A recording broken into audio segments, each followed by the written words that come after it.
రక్షింపబడిన క్రైస్తవులు దిగజారిపోకుండా ఏ సమయంలోనైనా ఉన్నారా? మనం రక్షింపబడిన క్రైస్తవులం కదా, ఏదో సమయంలో మనం దిగజారిపోయిన వారుగా ఉంటాము. అలాగ మనం ఉన్నామా? అలా దిగజారిపోయినప్పుడు, దిగజారిపోవడం అంటే ఏమిటండి?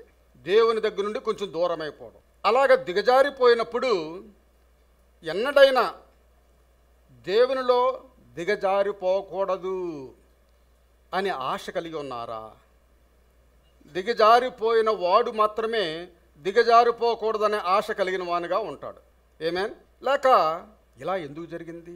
నేను భక్తుడిని కదా, నేను క్రైస్తవుని కదా, నేను క్రైస్తవురాలని కదా, నాకు ఎందుకు ఇలా జరిగింది?